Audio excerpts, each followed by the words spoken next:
Magandang araw sa inyong lahat. Ngayon ay nandito kami upang turuan at ipakita sa inyo kung paano gumawa ng ibos mula sa Bicol. Ang mga kasangkapan naman na gagamitin natin ay kalahating kilo ng malagkit na bigas, kalahating kutsarita ng asin, tubig at isang niyog. Una ay ilagay ang 2 baso sa tubig sa kinudkod na niyog at pagain hanggang lumabas ang gata nito.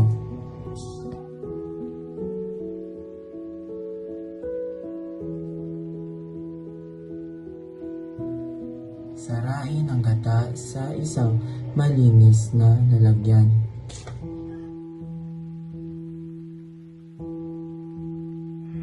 Pagkatapos nito, ilagay na ang pulutan o malagkit na bigas sa malinis na lalagyan. Hugasan ng pulutan na kanin ng 2 beses at sarain ng tubig.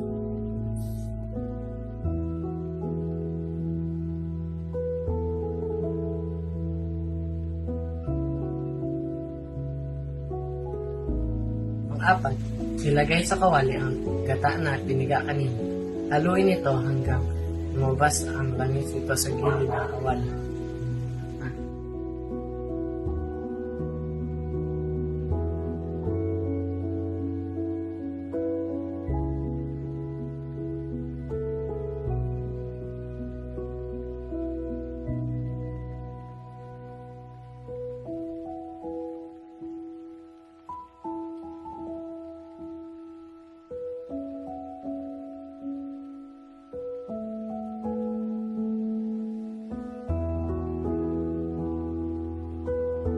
Pagkatapos ng gata maluto, ilagay ang nilutong gata sa binabad na pulutan o malagkit na bigas.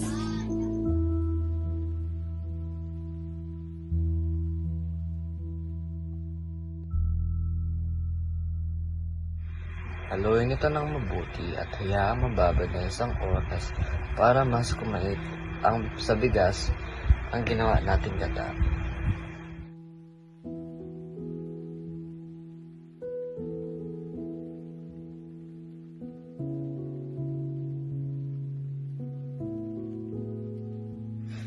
Pang-anim, habang hinihintay na lumipas ang 1 oras, ay gumawa naman ang aming grupo ng pangbalot sa iginawa naming mixture kanina.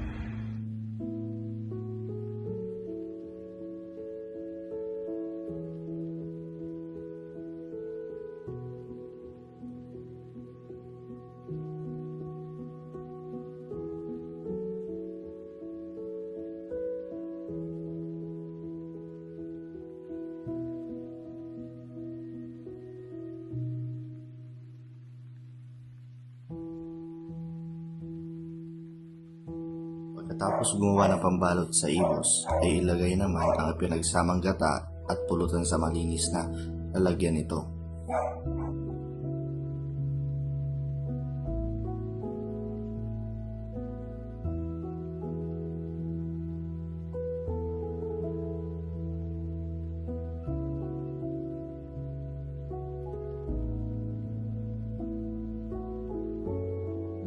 Sunod naman ay tali ng mabuti ang ibos hanggang sa may siguradong makatali nito ng mabuti.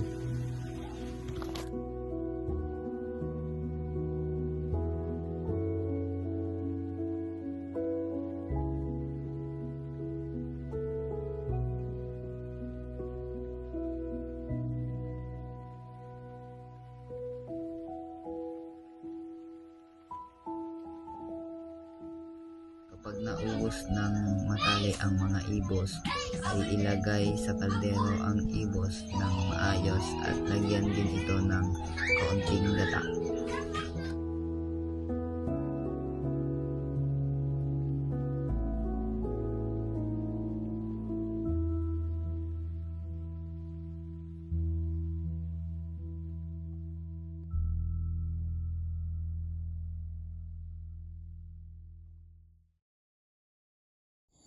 Ilagay naman ang kaldero sa nababagang apoy at hayaan itong maluto ng 1 hanggang sa 2 oras.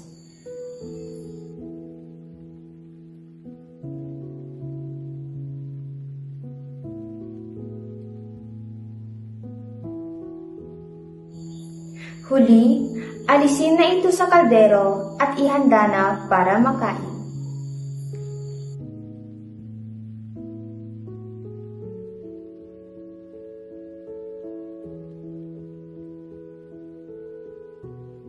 This is our final product, and we are the Group 5.